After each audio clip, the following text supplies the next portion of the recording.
Debat capres ketiga yang digelar KPU pada Minggu malam berlangsung panas hingga memancing emosi salah satu capres. Capres nomor urut 1 Anies Baswedan menyinggung program food estate yang ia klaim gagal.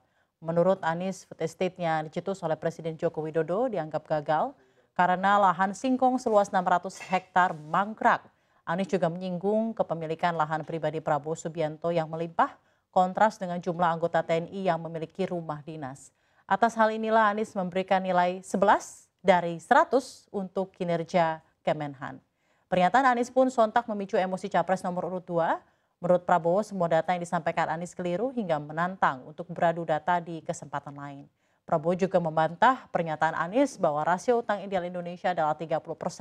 Menurut Prabowo, Indonesia tetap aman meski dengan rasio utang 50% terhadap PDB. Sementara itu, Capres nomor urut 3 Ganjar Pranowo mengaku prihatin dengan anggaran pertahanan yang belum ideal.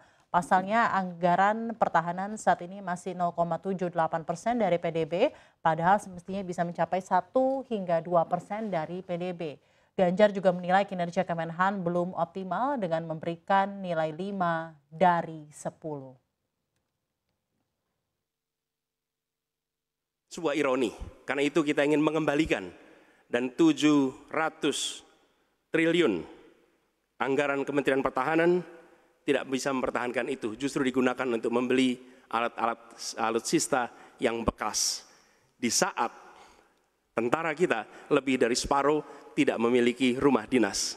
Sementara menterinya punya, menurut Pak Jokowi, punya lebih dari 340 hektar tanah di Republik ini. Ini harus diubah. Tambah lagi food estate singkong yang menguntungkan kroni, merusak lingkungan, dan tidak menghasilkan. Ini harus diubah. 40% ya salah satu terendah sekarang.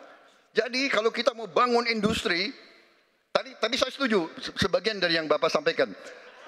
Oh iya, kenapa? Yang penting utang itu produktif. Itu saya setuju. Tapi kita bisa sampai 50%, tidak ada masalah. Kita tidak pernah default.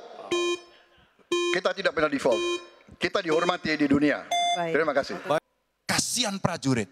Pak, kalau pilotnya itu mesti dilatih 3 tahun, pesawatnya bekas, Pak. Dan dia harus datang lagi, pelatihan lagi, Pak. Dengan resiko yang sangat tinggi, tentu itu sangat berbahaya.